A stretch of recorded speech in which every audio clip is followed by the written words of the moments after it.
Cancer. Smoking kills. புகைப்பிடித்தல் புற்றுநோயை உண்டாக்கும் மற்றும் உயிரை கொல்லும். Consumption of alcohol is injurious to health. மது அருந்துதல் உடல் நலத்திற்கு கேடு. Be safe, don't drink and drive. பாதுகாப்பாக இருப்பீர். மது அருந்திவிட்டு வாகனம் ஓட்டாதீர். ஹலோ நண்பர்களே, அனைவருக்கும் வணக்கம். நம்ம இன்னைக்கு பார்க்க போற சம்பவத்தை பாக்குறதுக்கு முன்னாடி உங்ககிட்ட ஒரு விஷயத்த சொல்லிடலாம் அப்படின்னு இருக்கிறேன். நம்மளுடைய நாகாமானுஷம் சேனலுக்கு வரக்கூடிய அனைத்து நபர்களுக்கும் என்னுடைய அன்பார்ந்த நன்றிகள். நம்மளுடைய நாகாமானுஷம் சேனலை வந்து நிறைய பேர் சப்ஸ்கிரைப் பண்ணாம வீடியோ பார்த்துட்டு இருக்கீங்க. தயவு செய்து சப்ஸ்கிரைப் பண்ணிக்கிட்டு வீடியோவும் பார்த்துருங்க. மறக்காம பெல் ஐகானை தட்டிருங்க. உங்க லைஃப்ல இத மாதிரியான அமானுஷ்ய சம்பவங்கள் ஏதாவது நடந்திருந்தா அது என்னுடைய வாட்ஸ்அப் நம்பருக்கு ஒரு வாய்ஸ் நோட்டா மற்றும் மெசேஜ் நீங்க அனுப்பலாம். என்னுடைய வாட்ஸ்அப் நம்பரை டிஸ்கிரிப்ஷன்ல கொடுத்திருக்கிறேன். இந்த டிஸ்பிளேலயும் தெரியும். கண்டிப்பா ஃபாலோ பண்ணிக்கோங்க. வாங்க இன்னைக்குள்ள சம்பவத்துக்குள்ளாடி நம்ம போயிடலாம். ஒரு கதை சொல்றேன் சார்.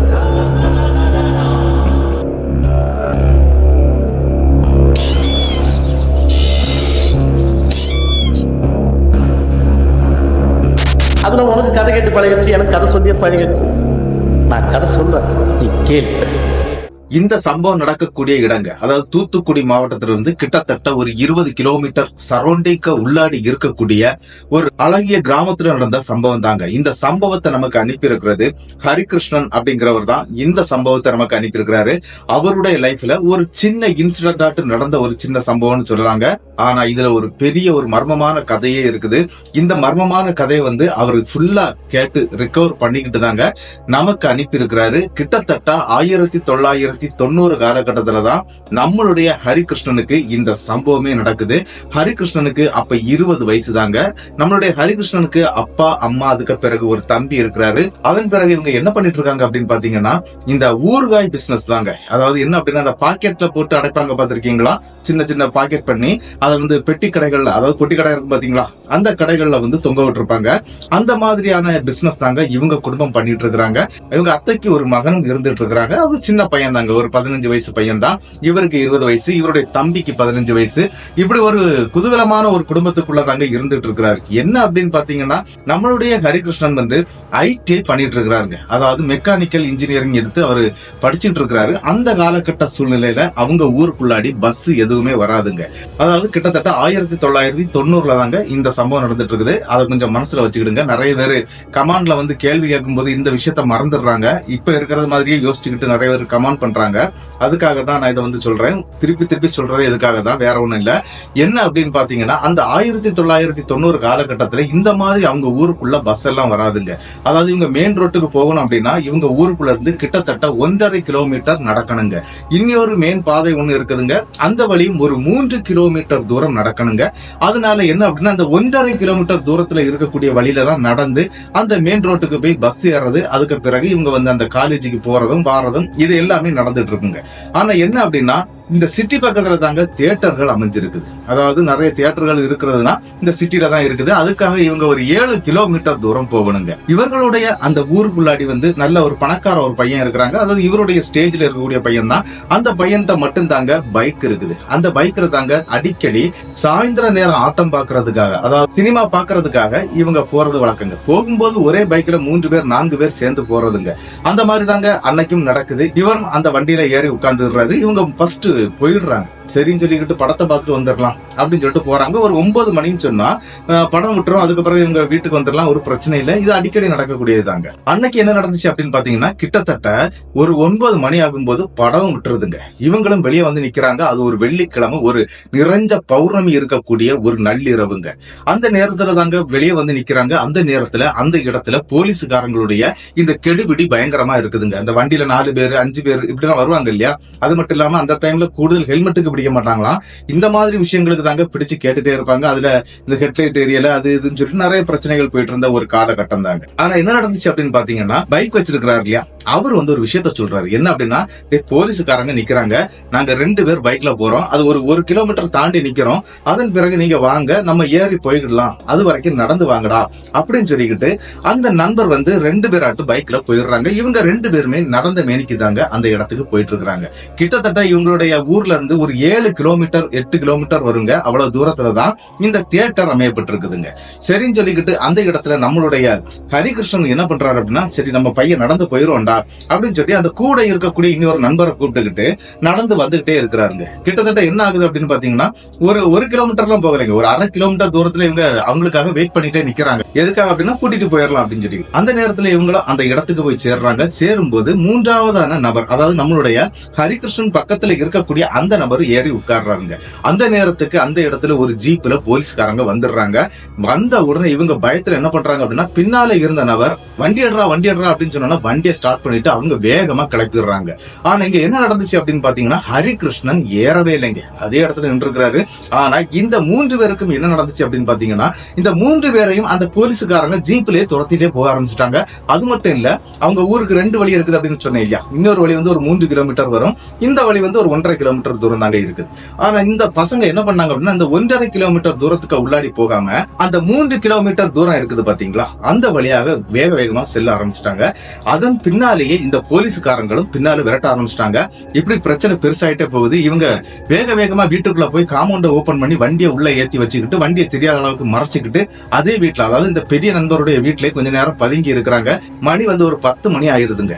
ஆனா அந்த டைம்ல தான் ஒரு விஷயத்தை யோசிக்கிறாங்க இந்த 3 நண்பர்களும், நம்ம கூட வந்த ஹரிகிருஷ்ணன் எங்க அப்படின்னு சொல்லிக்கிட்டு. ஏன்னா அவங்க வீட்டுல கேட்பாங்க இல்லையா, பிரச்சனை பெருசாயிடும். அதனால அந்த இடத்துல இவங்க 3 பேரும் உட்கார்ந்து இருக்கும்போது இந்த வீட்டுடைய ஓனர் கதவை திறந்துடுறாரு. அதாவது அந்த பெரிய பணக்காரனுடைய பையன் சொன்னேன் இல்லையா, அந்த பணக்காரர் வந்து கதவை திறந்துடுறாரு. என்னடா இவ்வளவு நேரம் ஆயிடுச்சு அப்படின்னு சொல்லி கத்துறாரு. விஷயத்த அவங்கள்ட்ட சொல்றாங்க. சரி அவன் எப்படியாவது வந்துருவான், நீங்க உங்க வீட்டுக்கு போங்கடா அப்படின்னு சொல்லிட்டு பக்கத்துல இருக்கக்கூடிய மற்ற 2 நண்பர்களையும் அனுப்பி வச்சிடறாரு. அந்த பணக்கார பையனையும் வீட்டுக்குள்ள ஏத்திடுறாருங்க. ஆனா என்ன நடக்குது அப்படின்னா, நம்மளுடைய ஹரிகிருஷ்ணன் அதே இடத்துல இருந்து அப்படி முழிச்சுக்கிட்டே இருந்திருக்கிறாரு. என்ன அப்படின்னா, நம்ம போன நண்பர்கள் திருப்பி வருவாங்களா, நம்மளை கூட்டிட்டு போவாங்களா அப்படிங்கிற ஒரு எண்ணத்திலே நின்றுட்டே இருக்கிறாங்க. கிட்டத்தட்ட என்ன ஆகுது அப்படின்னா, ஒரு மணி நேரம் ஆயிருதுங்க. அதாவது ஒரு 10:45 ஆகுதுங்க. கடைசி பஸ்ஸுங்க அந்த ரூட்ல போகக்கூடியது, அதாவது இவங்க ஊர் வழியா போகக்கூடிய அந்த மெயின் ரோட்ல போகக்கூடிய ஒரு கடைசி பஸ்ன்னு சொல்றாங்க. அந்த பஸ் வருதுங்க. சரின்னு சொல்லி கையா காட்டி வண்டியில ஏறிடுறாரு. வண்டியில ஏறி கரெக்டா எங்க இறங்கணும் அப்படின்னா, இந்த 1.5 கிலோமீட்டர் தூரம் இருக்குது அப்படின்னு நான் சொன்னேன் இல்லையா, அந்த ரோட்ல தாங்க இறங்கணும். ஆனா அந்த ரோட்ல வந்து ஒரு அதிபயங்கரமான ஒரு சம்பவம் ஒண்ணு இருக்குதுங்க. அதுதாங்க முக்கியமான சம்பவம்னு சொல்லலாம். என்ன அப்படின்னு பாத்தீங்கன்னா, அந்த இறங்கக்கூடிய இடம் வந்து கொஞ்சம் வெட்ட வெளியா தாங்க இருக்கும், யாருமே இருக்க மாட்டாங்க. அந்த இடத்துல ஆள் அரவம் அற்றுதாங்க இருக்கும். அது மட்டும் இல்லாம அதுல இருந்து ஒரு 300 மீட்டர், அதாவது இந்த 1.5 கிலோமீட்டர்ல ஒரு 300 மீட்டர் தூரம் வந்து ஸ்ட்ரீட் லைட் இருக்குங்க. அதன் பிறகு ஸ்ட்ரீட் லைட்டே இருக்காது. அவங்க ஊருடைய எல்கை இருக்கு பாத்தீங்களா, அந்த இடத்துல போகும்போது மட்டும்தாங்க ஒரு 5-6 ஸ்ட்ரீட் லைட் இருக்கும். அந்த மாதிரி இருக்கக்கூடிய அந்த ரோட்ல இறங்கிடுறாருங்க. ஏன்னா அதை தாண்டி போக முடியாது. அப்படி போகணும் அப்படின்னா 3 கிலோமீட்டர் சுத்திக்கிட்டு நடந்துட்டு வரணும். ஆனா அது சரியாகாது. அப்படிங்கிற மாதிரி இந்த இடத்துல நம்மளுடைய ஹரிகிருஷ்ணனும் இறங்கி நிக்கிறாருங்க. நின்னுக்கிட்டு போகணுமா வேண்டாமா, போகணுமா வேண்டாமான்னு ஒரு பயங்க. அங்க என்ன இருக்குது அப்படிங்கறது தாங்க நான் இப்ப சொல்ல போறேன். என்ன அப்படின்னா, இந்த 1.5 கிலோமீட்டர்ல ஒரு 1/2 கிலோமீட்டர் தாண்டின உடனே ஒரு ஒற்றை ஆலமரம் ஒண்ணு இருக்குதுங்க. இந்த ஆலமரத்துல பயங்கரமான பிரச்சனைகள்லாம் நடந்திருக்குது. என்ன அப்படின்னா, அந்த ஆலமரத்துல வந்து ஒரு முனி இருக்கதாட்டும், அது மட்டும் இல்லாம நள்ளிரவு நேரங்கள்ல இந்த மாந்திரிகவாதிகள் இருக்கிறாங்க இல்லையா, அவங்க அங்க பன்றியை வெட்டி பலியிட்டு பல பூஜைகள் செய்யறதும் அந்த மாதிரியான பிரச்சனைகள் அங்க போயிட்டு இருக்குது. அதனால அந்த விளையாட்டு கர்ப்பிணி பெண்கள், இந்த உடல் சரியில்லாத பெண்கள் யாருமே நடக்க மாட்டாங்களா. கிட்டத்தட்ட ஒரு 100 பேருக்கு மேல அந்த காலகட்டத்துல இறந்து போயிருக்கிறாங்க, அந்த வழியை பத்தி தெரியாதவங்க. அப்படி நிறைய பிரச்சனைகள் போன ஒரு ரோடு தாங்க அந்த ரோடு. ஆனா பகல் நேரத்துல எந்த பிரச்சனையும் இருக்காது. நைட்டு நேரத்துல அந்த வழியை வந்து யாருமே யூஸ் பண்றது கிடையாதுங்க. அப்படிப்பட்ட அந்த ரோட்டை வந்து நினைச்சு பயப்பட ஆரம்பிக்கிறாரு. போகணுமா வேண்டாமா அப்படின்னு சொல்லிக்கிட்டு அந்த மெயின் ரோடு ஜங்ஷன்லயே நின்றுட்டே இருக்கிறாரு. சரி நம்ம நண்பர்கள் வந்துருவாங்க, நம்மளை கூட்டிட்டு போவாங்க அப்படிங்கிற ஒரு எண்ணம் தாங்க அவருடைய மனசுல இருக்குது. சரி நம்ம போகலாமா வேண்டாமா அப்படின்னு சொல்லிக்கிட்டும் ஒரு எண்ணம் ஓடிட்டு இருக்குங்க. சரின்னு சொல்லிக்கிட்டு இவர் என்ன பண்றாரு அப்படின்னா, ரொம்ப நேரம் ஆயிடுது. கிட்டத்தட்ட ஒரு 11:30 மணி ஆயிடுது. இதுக்கு மேல எப்படியும் வீட்டுக்கு போனா கண்டிப்பா நமக்கு அடி உதை கண்டிப்பா உண்டு அப்படிங்கறது அவருக்கே தெரியுங்க. சரி நம்ம பையன் போயிடுவோம் அப்படிங்கிற ஒரு எண்ணத்துல மெல்ல நடக்க ஆரம்பிக்கிறாருங்க. இவர் கால்ல போட்டிருக்கக்கூடியது இந்த லூனார் செருப்பு அப்படின்னு சொல்லுவாங்க. அதாவது இந்த கால்ல போட்டிருக்கக்கூடிய செருப்புங்க. அது இவருக்கு ஒரு பிரச்சனை இருக்குங்க. இந்த கை கால்லாம் வந்து நல்ல பயம் வந்துருச்சு அப்படின்னா நல்ல வேர்க்க ஆரம்பிச்சிருங்க. வேர்க்க ஆரம்பிச்சதுன்னா இவரால செருப்பு போட்டுக்கிட்டு, அதாவது செப்பல் போட்டுக்கிட்டு நடக்கவே முடியாது. ரொம்ப கஷ்டப்படுவாருங்க. அது சில்பாய் போகும். அதனால இவர் என்ன பண்றாரு அப்படின்னா, அந்த செப்பலை கையில எடுக்கிறார். கால்லாம் ரொம்ப ஈரம் ஆயிடுது. அதனால அவர் வந்து அந்த செப்பலை கையில எடுத்துக்கிட்டு மெல்லமா நடக்க ஆரம்பிக்கிறாருங்க. கிட்டத்தட்ட ஒரு 300 மீட்டர் அவர் தைரியமா போயிடுறாரு. மாதிரியான ஸ்ட்ரீட் லைட் இருக்குது. அதன் பிறகுதாங்க இந்த பிரச்சனை இருக்கக்கூடிய இடம். அதாவது இந்த ஒற்றை ஆலமரம் இருக்குது அப்படின்னு நான் சொன்னேன் இல்லையா, இந்த ஆலமரத்துக்கு முன்னாடி ஒரு கற்சிலை இருக்குங்க. அது என்ன சாமி அப்படிங்கறத அந்த இடத்துல அவருக்கு அந்த டைம்ல தெரியாது. அந்த சாமியோட பேர் பன்றி மாடன் அப்படின்னு சொல்லக்கூடிய ஒரு சாமி தாங்க. அந்த சாமிக்கு சில பல பூஜை புனஸ்காரம் எல்லாம் பண்ணிக்கிட்டு தாங்க இந்த முனிக்கு ஏதோ பண்ணுவாங்க. அதாவது அந்த ஆலமரத்துல இருக்கக்கூடிய முனியை வச்சு இந்த மாந்திரிகர்கள் பல பிரச்சனைகளை பண்ணக்கூடியவங்க அப்படின்னு தான் சொல்லப்பட்டிருக்குங்க. அந்த மாதிரி பண்ணுவாங்களாம். அதனால அந்த இடத்துல அந்த நள்ளிரவு நேரத்துல ஆளரவமிட்டு இருக்கக்கூடிய அந்த இடத்துக்குள்ளாடி நம்மளுடைய ஹரிகிருஷ்ணனும் நடக்க ஆரம்பிக்கிறாருங்க. மெல்ல மெல்ல நடக்கிறாரு. அந்த இருட்டு வருதுங்க. அந்த இடம் கும் இருட்டா இருக்குது. ஆனா நல்ல பௌர்ணமி வெளிச்சம். வெள்ளிக்கிழமை, அது ஒரு பயம் அவருக்கு இருக்குது. இருந்தாலும் சரி நம்ம வந்துட்டோம், எப்படியாவது வீட்டுக்கு போயிடணும், கண்ணை மூடிட்டாவது இந்த இருட்டுக்குள்ள நம்ம நடந்து போயிடணும் அப்படின்னு சொல்லி பாக்குறாரு. என்ன அப்படின்னா ஃபுல்லாவே கும் இருட்டா தான் இருக்கும். ஆனா ஒரு விஷயம் என்ன அப்படின்னா நிலாவுடைய வெளிச்சம் அப்படியே அடிச்சுட்டே இருக்குங்க. சரின்னு சொல்லிக்கிட்டு நம்மளுடைய ஹரிகிருஷ்ணனும் அந்த ரோட்ல நடக்க ஆரம்பிக்கிறாரு. அவர் ஒரு மெல்ல மெல்லமா தாங்க அடி எடுத்து வைக்கிறாரு. அந்த டைம்ல அந்த இடத்துல ஒரு சம்பவம் நடக்குதுங்க. என்ன அப்படின்னு பாத்தீங்கன்னா பின்னால இருந்து இந்த மாட்டுக்கு மணி கட்டி இருப்பாங்க இல்லையா, அந்த மாதிரி ஒரு மணி சத்தம் கேக்குதுங்க. என்னடா திடீர்னு ஒரு மணி சத்தம் கேக்குதே, இந்த பக்கம் தான் கோவிலே கிடையாது, இந்த ஒரு கோவில் தான், அதாவது இந்த பன்றி மாடன் சாமி கோவில்னே தெரியாதுங்க, ஒரு சிலை மட்டும்தான் இருந்திருக்கான். அதனால இதை கோவில்னு அவங்க மதிக்கிறது கிடையாது, ஏதோ ஒரு துர்சக்தி இருக்கக்கூடிய இடம் அப்படிங்கிற மாதிரி தாங்க நினைச்சிருக்காங்க. ஆனா என்ன அப்படின்னா இந்த மணி அடிக்கக்கூடிய சத்தம் கேக்குதுங்க. அதுவும் காளை மாட்டுக்கு கட்டியிருப்பாங்க இல்லையா மணி, அந்த மாதிரியான மணி சத்தங்க. இவரும் என்ன பண்றாரு அப்படின்னா மெல்லமா திரும்பி பாக்குறாருங்க. அப்படி திரும்பி பார்க்கும்போது லாஸ்டா இருக்கக்கூடிய அந்த ஸ்ட்ரீட் லைட் வெளிச்சத்துல ஒரு கருகருன்னு ஒரு மாடுங்க, அதாவது காளை மாடுதாங்க, மெல்லமா இவருக்கு பின்னாலேயே நடந்து வருதுங்க. அப்ப இவர் என்ன நினைக்கிறாரு அப்படின்னா என்ன திடீர்னு ஒரு ஒத்தைக்கு ஒரு மாடு வருது, ஏதாவது பிரச்சனை ஆயிருமோ அப்படின்னு சொல்லிக்கிட்டு இவர் கொஞ்சம் வேகத்தை கூட்டுறாருங்க. நடக்கிறத வேகமா நடந்து இந்த இடத்தை விட்டு நம்ம கிராஸ் ஆகி போயிடணும் அப்படிங்கிற ஒரு எண்ணம் தாங்க இருக்குது. அதே மாதிரி இவரும் நடக்க ஆரம்பிக்கிறாரு. கரெக்டா அந்த ஆலமரம் இருக்கக்கூடிய அந்த சென்டர் பகுதிக்கு வர்றாருங்க. அப்படி வரும்போது இவருடைய பின்பக்கத்துல அந்த மணி சத்தம் ரொம்ப நெருக்கமா கேக்குதுங்க. எப்படி அப்படின்னா இவருக்கு பக்கத்துல அந்த மாடு நடக்கிறது மாதிரி கேக்குதுங்க. இந்த சத்தம் கேட்ட உடனே இவர் கொஞ்சம் அரண்டு போயிடுறாரு. என்னடா இது சத்தம் கொஞ்சம் பக்கத்துல கேக்குதே, வேற எதுவும் வந்திருக்குமா அப்படிங்கறது மாதிரியான ஒரு எண்ணத்தோட லைட்டா திரும்பி பாக்குறாருங்க. அப்படி பார்க்கும்போது அவருடைய முதுகுக்கு பின்னால அந்த காளை மாடு நிக்குதுங்க. அது நிக்கிறது மட்டும் இல்ல, அதனுடைய மூச்சு காற்று அனல் காற்று மாதிரி இவருடைய முதுகுல படுதுங்க. அரண்டு போயிடுறாரு. என்னடா இது முதுகு பக்கத்துல இந்த மாதிரி அனல் காற்று அடிக்குதே அப்படின்னு சொல்லிக்கிட்டு இவர் கொஞ்சம் ஓடிடலாம் அப்படிங்கிற மாதிரி ஒரு பிளான பண்றாருங்க. வேகமா ஓடுறதுக்கு ட்ரை பண்றாரு. அந்த நேரத்துல இவருடைய கால்ல அந்த வேர்வை நிறையவே வந்திருக்குங்க. அப்படி நிறைய வந்ததுனால இவர் சரட்டுன்னு கமந்து கீழே விழுந்துடுறாருங்க. கீழே விழுந்து எந்திரிச்சு பார்க்கும்போது மாடு இவருடைய முன்னால நிக்குது. அதாவது அந்த போற வழிய பார்த்து அப்படி எதிர்த்தாப்புல நிக்குதுங்க. அரண்டு போயிடுறாரு. என்னடா இது மாடு நமக்கு முன்னால எப்படி வந்தது அப்படின்னு சொல்லிட்டு பார்க்கும்போது மாடு இவர் அங்க எங்கேயும் விடலைங்க. அப்படியே பிடிச்சு வச்ச மாதிரி அப்படியே நிக்கிறாரு. இவர் இந்த சைடு போனார்னா இந்த சைடு வரும், இந்த சைடு போனா இந்த சைடு வரும். அவர் அந்த இடத்துல இருந்தே அந்த மாடு போகிறதுக்கு சம்மதிக்கல அப்படிங்கறது தாங்க உண்மை. ஆனா அந்த நேரத்துக்கு அந்த ஆலமரம் இருக்கு பாத்தீங்களா, அந்த ஆலமரத்துல இருந்து ஒரு பன்றி கத்தக்கூடிய ஒரு சத்தங்க. அதாவது பன்றி வீர் பல்லுள்ள பன்றிகள் பயங்கர ஆக்ரோஷமா கத்தும் பார்த்திருக்கீங்களா, அந்த மாதிரியான ஒரு சத்தம் கீச்சுன்னு கேக்குதுங்க. இந்த சத்தம் கேட்ட உடனே நம்மளுடைய ஹரிகிருஷ்ணனுடைய உடல் நடுங்க ஆரம்பிக்குது. அவரு தன் நிலையை மறக்கிறாருன்னு கூட சொல்லாங்க. அந்த அளவுக்கு ஒரு நிலைமையில அந்த இடத்துல மாட்டிட்டு இருக்கிறாரு. என்னடா பண்றது, மாடு நம்ம முன்ன இருந்து போக மாட்டேங்குதே அப்படின்னு சொல்லிட்டு சூ மாடேன்னு சொல்லிட்டு விரட்டுறாருங்க. ஆனா மாடு கொஞ்சம் கொஞ்சமா இவர் எதிர்த்து வருது. அவர் அந்த இடத்தை விட்டு கிராஸ் பண்ண விடலைங்க. இது எதனால இப்படி நடக்குது அப்படிங்கறது அவருக்கு தெரியல. ஆனா போக போக இவருக்கு பயம் உச்சத்துக்கு போயிருதுங்க. அது மட்டும் இல்லாம இன்னொரு விஷயம் என்ன அப்படின்னு பாத்தீங்கன்னா ஒரு அலறல் சத்தம் அந்த ஆலமரம் இருக்கு பாத்தீங்களா, அங்க இருந்து கேக்குதுங்க. அந்த சத்தம் கொஞ்சம் கோரஸா கேக்குதுங்க. இந்த சத்தம் கேட்ட உடனே அந்த இடத்துக்குள்ளாடி யாரோ நடக்கிறது மாதிரியான ஒரு சத்தம் கேக்குது. ஆனா இந்த மாடு என்ன பண்ணுது அப்படின்னு பாத்தீங்கன்னா இவரை சுத்தி சுத்தி வருதுங்க. இவரை எங்கேயுமே அந்த இடத்தை விட்டு போக விடாம அப்படியே சுத்தி சுத்தி வந்துகிட்டே இருக்குது. இவருக்கு என்ன செய்யணும் அப்படிங்கறது அந்த இடத்துல தெரியலன்னு தாங்க சொல்லணும். ஆனா என்ன பண்றாரு அப்படின்னா தன்னுடைய குல தெய்வமான வீரபத்ரகாளி அப்படிங்கிற பத்ரகாளி அம்மனை மனசார வென்றாருங்க.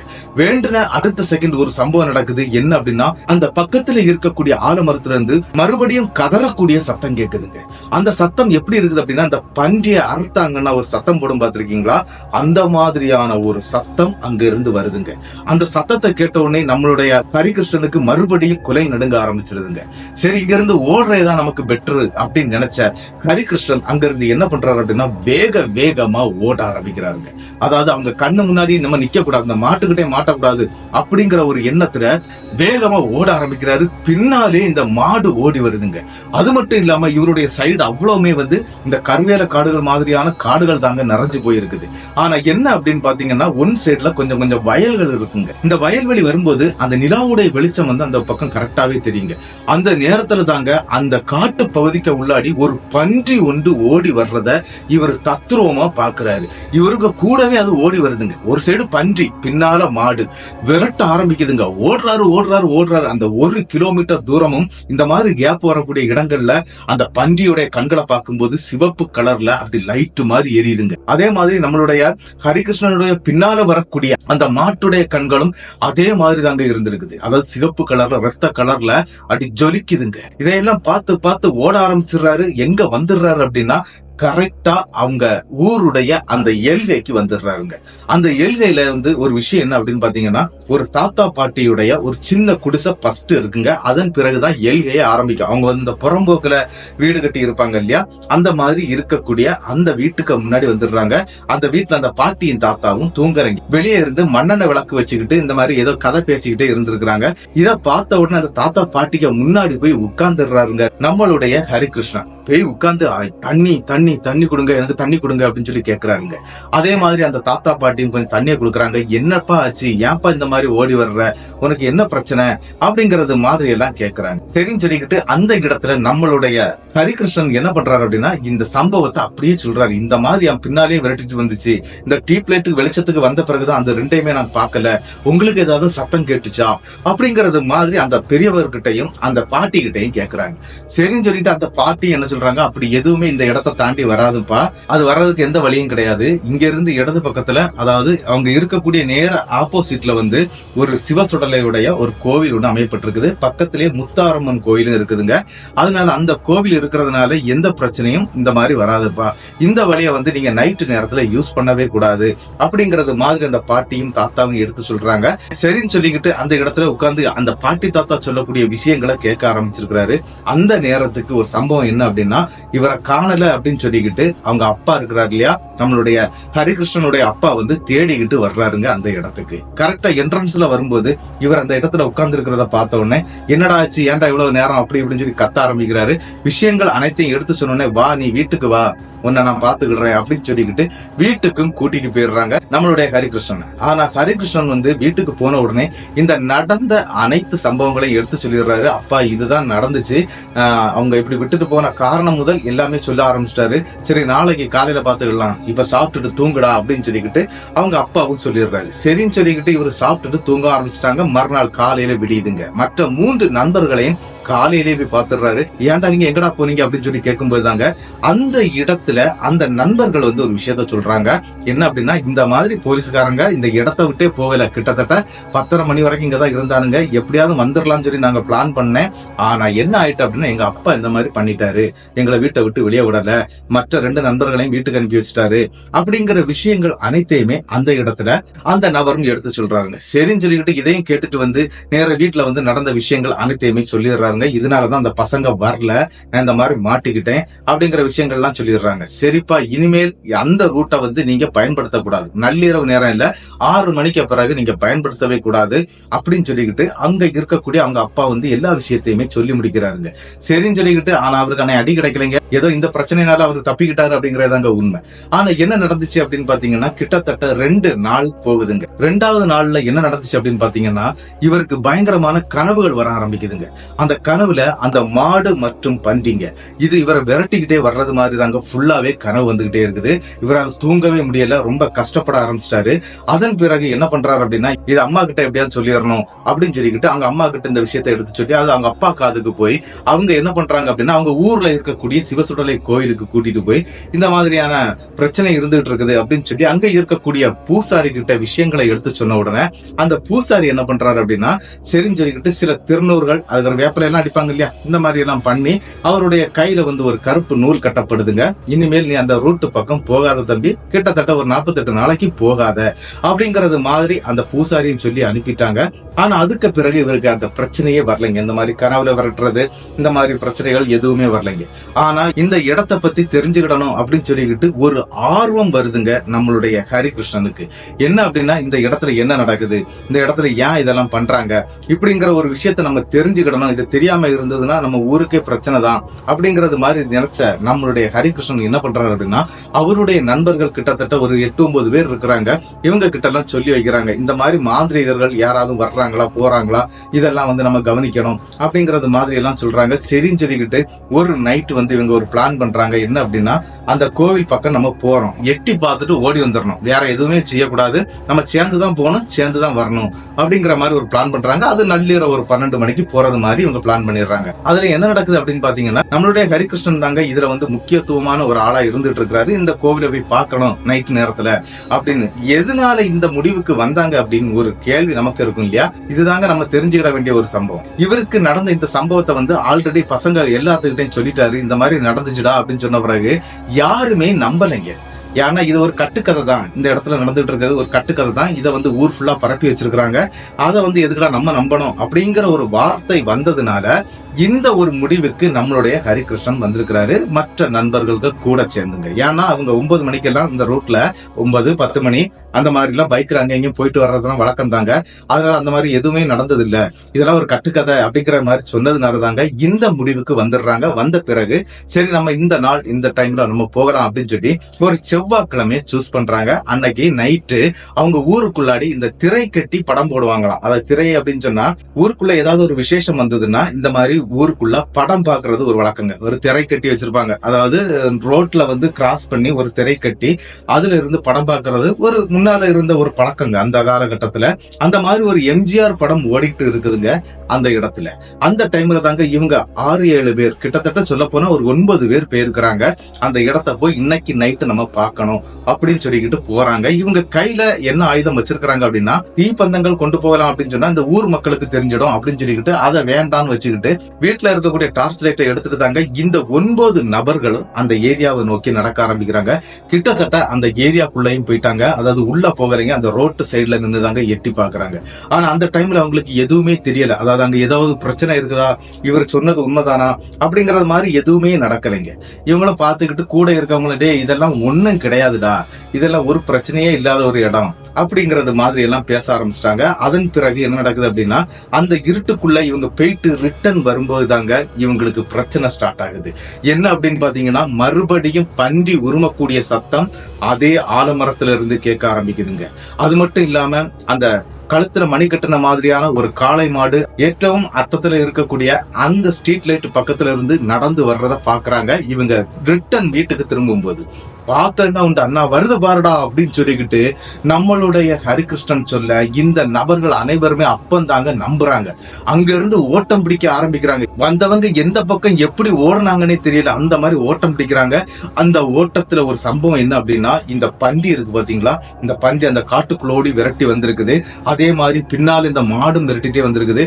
கரெக்டா அந்த என்ட்ரன்ஸுக்கு இவங்க வந்து சேர்ந்துடுறாங்க. ஆனா வந்து சேர்ந்தப்போ 6 பேர் தான் இருக்கிறாங்க, 3 பேர் இல்லைங்க. என்னடா ஆச்சு, இது 3 பேரை காணலையே அப்படின்னு சொல்லி பார்க்கும்போது ஒவ்வொருத்தரும் ஒவ்வொரு ஏரியா பக்கமா ஓட ஆரம்பிச்சிட்டாங்க. எந்த வாக்கு கிடைக்குதோ அந்த வாக்குல ஓடி அதுல ஒரு 3 பேர் மிஸ் ஆகுறாங்க. மறுநாள் காலையில வரைக்கும் அந்த 3 நபர்களையும் காணவே இல்லைங்க. ஊரே அல்லோலப்பட்டு தேட ஆரம்பிக்குது, என்னடா பண்ணி தொலைச்சிங்க அப்படின்னு சொல்லி கேட்க ஆரம்பிக்கிறாங்க. அந்த நேரத்துல இந்த சம்பவத்தை அப்படி சொல்றாங்க. அது ஊர் மக்கள் மத்தியில தாங்க இது பேசப்படுது. அப்படி பேசும்போது ஏன்டா இந்த மாதிரி எல்லாம் பண்ணி தொலைக்கிறீங்க அப்படின்னு சொல்லிக்கிட்டு கத்த ஆரம்பிச்சிட்டாங்க. அதே டைம்ல இந்த சிவசுடலை கோயில் இருக்குது அப்படின்னு நான் சொன்னேன். இந்த என்ட்ரன்ஸ்ல, ஊருடைய என்ட்ரன்ஸ்ல வந்து இந்த முத்தாரம்மன் மற்றும் சிவசுடலையோட கோவில் இருக்கு இல்லையா, அந்த கோவில்ல ஆடக்கூடிய பூசாரியுடைய உடம்புல வந்து டக்குன்னு அந்த சிவசுடலை வந்து ஏறிடுறாருங்க. ஏறின அடுத்த செகண்ட் அடுத்த சம்பவம் நடக்குது. என்ன அப்படின்னா, விருட்டுன்னு அந்த கோவிலை விட்டு வெளியே ஓடி வர்றாரு. ஓடி வந்துகிட்டு கையில வந்து ஒரு பிரம்பு கம்புன்னு சொல்லக்கூடிய ஒரு கம்பு வச்சிருக்கிறாருங்க. அந்த கம்பை எடுத்து இப்படி இப்படி இப்படின்னு சொல்லி கையை நீட்டுறாரு. அந்த கம்பை நீட்டுறாரு. அந்த பக்கத்துக்கு எல்லாம் போங்க அப்படின்னு சொன்னோம்னா அந்த ஏரியாக்கெல்லாம் ஆட்கள் ஓட ஆரம்பிக்கிறாங்க. அப்படி ஓடும்போது தாங்க ஒவ்வொரு இடத்துலயும், அதாவது என்ன அப்படின்னா, ஒரு பையன் ஒரு ஓடைக்குள்ள விழுந்து கிடக்குறான். அதாவது இந்த வாய்க்கால் ஓடைன்னு சொல்லுவாங்க இல்லையா, அதுக்குள்ள விழுந்து கிடக்குறான். ஆனா இறந்து போகல, மயக்க நிலைமையில தான் இருந்திருக்கிறான். ஒரு பையன் இந்த கருவேல காடுன்னு சொல்லக்கூடிய ஏரியாக்குள்ள விழுந்து கிடக்குறான். அவனும் மயக்க நிலைமையில தான் கிடக்குறான். அவனுடைய முதுகுல வந்து பல்லால கடிக்கப்பட்ட சில தடங்கள் இருந்திருக்குது. அவரையும் தூக்கிட்டு வந்துடுறாங்க. இன்னொரு பையன் என்ன அப்படின்னா, எந்த என்ட்ரன்ஸ்ல விட்டாங்களோ அந்த இடத்துக்குள்ளாடி, அதாவது இந்த முனி இருக்கக்கூடிய அந்த ஆலமரம் இருக்கு பாத்தீங்களா, அந்த ஆலமரத்துக்கு கீழே மரணிச்சு இருந்திருக்கிறாரு. அது இறந்து போயிட்டாருங்க.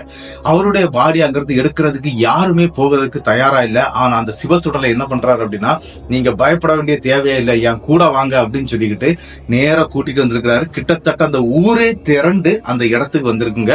கிட்டத்தட்ட அந்த இடத்துக்குள்ள போய் அந்த பாடியை எடுக்கிறது யாரு அப்படின்னா, சிவசுடலை தாங்க எடுக்கிறாரு. எடுத்தது மட்டும் இல்லாம கூட வந்தவங்க கையில கொடுத்து கொண்டு போங்க அப்படிங்கிற மாதிரி சொல்லிக்கிட்டு அந்த இடத்துல அந்த பன்றிமாடனுடைய சிலை இருக்குதுங்க. அதாவது பன்றிமாடன் சாமி இருக்கிறார் இல்லையா, அவருடைய சிலை இருக்குது. அந்த சிலையை பார்த்துக்கிட்டு அப்படியே ஒரு முறைக்கிறாருங்க. முறைச்சுக்கிட்டு வெளியே வந்துடுறாரு. அந்த என்ட்ரன்ஸை விட்டு வெளியே வந்து அங்க இருக்கக்கூடிய ஊர் மக்களை நிக்க சொல்றாரு. நிக்க சொல்லிக்கிட்டு இந்த சாமிக்கு, அதாவது இங்க இருக்கக்கூடிய பன்றி மாடனுக்கு கண்டிப்பா கோயில் கட்டணும், அதுக்காக இந்த சாமியை வந்து கெட்டுல வச்சிருக்காங்களாம். இந்த மாந்திரிகர்கள் இருக்கிறாங்க இல்லையா, இவங்க வந்து என்ன பண்ணிருக்கிறாங்க அப்படின்னா, இந்த பன்றி மாடன் சாமியை வந்து கெட்டி வச்சிருக்கிறாங்க, மந்திர கட்டால கெட்டி வச்சிருக்கிறாங்க. அதனால கேரளாவில இருக்கக்கூடிய மாந்திரிகர்களை கூட்டி, அதாவது நம்பூதிரிகள் இருக்கிறாங்க இல்லையா, அவங்கள கூட்டிட்டு வந்து இந்த சாமியுடைய கெட்டை அறக்கணும் அப்படின்னு சொல்றாங்க. எதனால இது நடந்திருக்குது அப்படிங்கிற விளக்கத்தை அந்த இடத்துல சிவசுடலை தாங்க சொல்றாரு. என்ன சொல்றாரு அப்படின்னா, இந்த சாமியை கெட்டி வச்சுக்கிட்டு தான் அங்க இருக்கக்கூடிய முனி, அந்த ஆலமரத்துல ஒரு முனி இருக்குது அப்படின்னு நான் சொன்னேன் இல்லையா, அந்த முனியை வச்சு இவங்க பல வேலைகள் செய்துட்டு இருந்திருக்காங்க. அதாவது இந்த மாந்திரிகர்கள் நள்ளிரவு நேரத்துல வந்து இந்த மாதிரியான விஷயங்கள்லாம் பண்ணிட்டு போறது இந்த முனிக்கு தான். அப்படி இந்த முனிக்கு பண்றது மட்டும் இல்லாம இந்த பன்றி மாடன் சாமியை வந்து அங்க வந்து கட்டி வச்சிருக்கிறாங்க. இந்த கட்டை அவிழ்த்தா மட்டும்தான் இந்த முனியை அடக்க முடியும், இல்லைன்னா இந்த முனியை அடக்க முடியாது.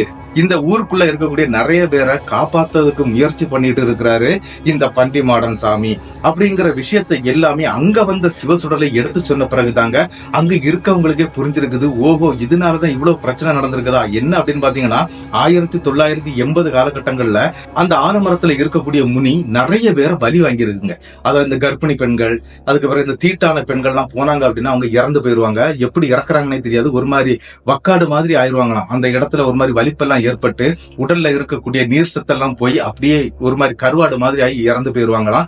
இந்த மாதிரி எல்லாம் அந்த இடத்துக்குள்ளாடி 1980க்கு மேல காலகட்டத்துல நடந்திருக்குது.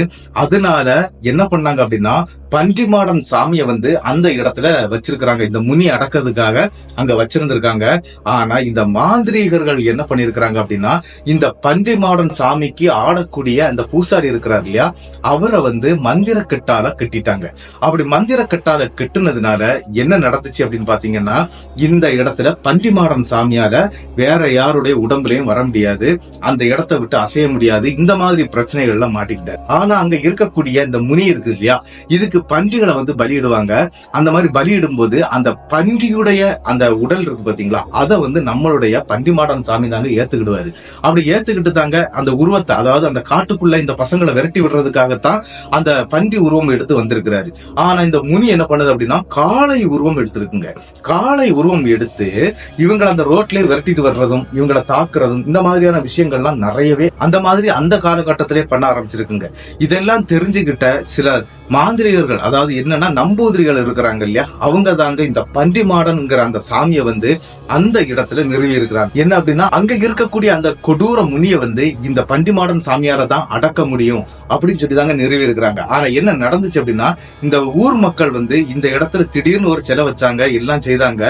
ஆனா அந்த ஊர்ல இருந்தவங்க மொத்தமா காலி பண்ணிட்டு போகக்கூடிய ஒரு நிலைமையும் அந்த இடத்துல ஏற்பட்டிருக்குது. அதன் பிறகு அந்த ஊர்ல இருந்தவங்க அந்த ஊரை விட்டு காலி பண்ணி இருக்கிறாங்க. அதன் பிறகு புதுசா வந்த ஆட்களும் கொஞ்சம் பழைய ஆட்களும் தாங்க அங்க இருந்துட்டு இருக்கிறாங்க. ஆனா என்ன நடந்துச்சு அப்படின்னா, இந்த கோவிலை வந்து ஒரு அமானுஷ்ய சக்தியாட்டை பார்க்க ஆரம்பிச்சதுனால இந்த பிரச்சனை இவங்களுக்கு வந்துட்டு இருந்திருக்குது, அது அந்த ஊருக்கே வந்துட்டு இருந்திருக்குது. அதே மாதிரி இந்த சாமி சிவசுடலை இருக்கிறார் இல்லையா, அவரு தாங்க இந்த விஷயங்கள் அனைத்தையுமே எடுத்து சொல்லி முடிக்கிறாரு. நீங்க தயவு செய்து ஒன்னே ஒண்ணு பண்ணுங்க, இந்த இடத்துல இந்த சாமிய கெட்ட அவிழ்த்து இவருக்கு கோவில் கட்டி கும்பாபிஷேகம் நடத்துங்க, இந்த இடத்துல இருக்கக்கூடிய முனியை அவரே அழிச்சிருவாரு அப்படிங்கறது மாதிரி எல்லாம் அந்த சிவசுடலை சொல்லிக்கிட்டு இந்த இறந்து போன பையனுடைய பாடியை எடுத்துட்டு வந்துடுறாங்க. ஊருக்குள்ள கிட்டத்தட்ட ஒரு 90 நாட்களுக்கு யாருமே அந்த ரூட்டையே பயன்படுத்தலைங்க. அப்படியே அமைதியா இருந்திருக்காங்க. 3 கிலோமீட்டர் சுத்திக்கிட்டு தாங்க போயிட்டு இருந்திருக்காங்க. அதன் பிறகுதாங்க என்ன நடந்திருக்கு அப்படின்னா, கேரளாவில இருந்து இந்த ஊரை சேர்ந்தவங்க தான் கேரளாவில போய் சில நம்பூதிரிகளை கூட்டிட்டு வந்து இங்க என்ன பிரச்சனை, என்ன நடக்குது அப்படிங்கிற விஷயங்கள் அனைத்தையுமே தோண்டி பார்க்க ஆரம்பிச்சிட்டாங்க. அப்படி தோண்டி பார்த்ததுல என்ன நடந்துச்சு அப்படின்னு பாத்தீங்கன்னா, இந்த இடத்துல இருக்கிறது அந்த பண்டி மாடன் சாமி தான். ஆனா அந்த முனி அதை விட பவரா இருக்குது. அதுக்கு நிறைய பண்டிகள், அதுக்கு பிறகு ஆடுகள் இதெல்லாம் பலியிட்டு இந்த மாந்திரிகர்கள் நிறைய விஷயங்களை பண்ணியிருக்கிறாங்க. அந்த ஒரு காரணத்தினாலதான் அந்த முனிக்கு இவ்வளவு பவர் இருக்குது. அதே மாதிரி நம்மளுடைய பண்டி மாடன் சாமிக்கும் பலிகள் எல்லாம் போட்டோம் அப்படின்னா இந்த விஷயங்கள்லாம் சால்வ் ஆயிரும் அப்படிங்கறது மாதிரி அங்க இருக்கக்கூடிய நம்பூதிரிகள் சொல்லி அதே மாதிரியாக விஷயங்கள்லாம் இங்க பண்ண ஆரம்பிச்சிட்டாங்க. அது மட்டும் இல்லாம ஒரு பெரிய காம்பவுண்ட் அந்த இடத்துல கட்ட ஆரம்பிச்சிட்டாங்க. கெட்டி இந்த சாமிக்கு வந்து ஒரு சின்ன பீடம்லாம் அமைக்கப்பட்டு அந்த இடத்துல முத்தாரம்மனுடைய ஆலயத்தையும் எழுப்பிட்டாங்க அந்த ஊர்க்காரங்க. அதன் பிறகு போக போக இந்த பிரச்சனைகள் இல்லாம போயிருது. அது மட்டும் இல்ல, அந்த ஆலமரம் இருந்து பாத்தீங்களா, அது வந்து ஒரு 3 சைஸாக இருந்திருக்குது. அதை வெட்டி வெட்டி வெட்டி வெட்டி ஒரே ஒரு ஆலமரமா வச்சிருந்திருக்காங்க 2000 காலகட்டம் வரைக்கும். அதன் பிறகு அந்த ஆலமரத்தையும் எடுத்துட்டாங்க, கோவில பெருசாக்கிட்டாங்க, சுத்தி மண்டபம் எல்லாம் கட்டி இப்ப வரைக்கும் அந்த கோவில்ல வந்து பூஜைகள் புனஸ்காரங்கள் எல்லாம் நடந்துகிட்டு தான் இருக்குது. சுத்தி ஏகப்பட்ட வீடுகள் வந்துருச்சு. அதன் பிறகு அந்த கோவிலை பத்தின எந்த பயமும் இப்ப இருக்கக்கூடிய மக்களுக்கு கிடையாது. அப்படிங்கறது மாதிரி தாங்க இந்த சம்பவம் நம்மளுடைய ஹரிகிருஷ்ணனுக்கு நடந்திருக்குது. இந்த சம்பவத்தோட சேர்த்து நம்மளுடைய ஹரிகிருஷ்ணன் சில விஷயங்களை நமக்கு சொல்லி இருக்கிறாரு. என்ன அப்படின்னா, இந்த பண்டிமாடன் சாமி நள்ளிரவு நேரத்துல பன்றியாட்டு உருவெடுப்பாராங்க. உருவெடுத்து அந்த ரோட்டுக்கு, அதாவது இந்த சிவசுடலை கோயில் இருக்கு பாத்தீங்களா, இந்த கோவில் வரைக்கும் வருவாராம். அதே மாதிரி மறுபடியும் அந்த என்ட்ரன்ஸ் வரைக்கும் போவாரு. அப்படி நள்ளிரவு நேரத்துல நிறைய பேர் அந்த பன்றியாட்டு மாறி வரக்கூடிய அந்த பண்டி மாடன் சாமியை வந்து நிறைய பேர் பார்த்திருக்கிறாங்க அப்படிங்கறது மாதிரி. அது இல்லாம நிறைய விஷயங்கள்லாம் நடந்திருக்குங்க, அதை நடத்தி இருக்கிறாரு. அதன் பிறகுதாங்க இந்த கோவிலும் பெருசாயிடுச்சு, நிறைய வீடுகள் வந்துருச்சு. இப்ப தாங்க அந்த பிரச்சனையே இல்லையா, அதாவது இந்த மாதிரி பண்டி மாதிரி உருவெடுத்து வரக்கூடிய அந்த பிரச்சனைகள்லாம் நாங்க பாக்குறதே இல்லை. அந்த மாதிரி ஒரு தரிசனம் கூட எங்களுக்கு கிடைக்கிறது இல்ல அப்படிங்கறது மாதிரி எல்லாம் தாங்க இந்த சம்பவத்தை ஹரிகிருஷ்ணன் நமக்கு அனுப்பி தந்திருந்தாரு. இந்த சம்பவத்தை அனுப்பி தந்த நம்மளுடைய ஹரிகிருஷ்ணனுக்கு என்னுடைய பெரிய நன்றிகளை நான் சொல்லிக்கிறேன். இந்த சம்பவம் எப்படி இருந்துச்சு அப்படிங்கறத வந்து மறக்காம கமெண்ட் பாக்ஸ்ல கமெண்ட் பண்ணிட்டு போயிருங்க. இந்த சம்பவம் உங்களுக்கு பிடிச்சிருந்தா உங்களுக்கு தெரியக்கூடிய அனைத்து நபர்களுக்கும் இந்த சம்பவத்தை ஷேர் பண்ணி விட்டுருங்க. அது மட்டும் இல்லைங்க, மறக்காம லைக் கொடுத்துட்டு போங்க. அது இல்லாம இன்னொரு விஷயம் இருக்குது. என்ன அப்படின்னா, நம்மளுடைய சேனலை மறக்காம சப்ஸ்கிரைப் பண்ணிக்கிட்டு பெல் ஐகானையும் தட்டிருங்க. அடுத்த வீடியோவில் சந்திக்கும் வரை உங்களிடமிருந்து விடைபெறுவது உங்கள் நாகர்கோவில் நாகராஜன். நன்றி நண்பர்களே.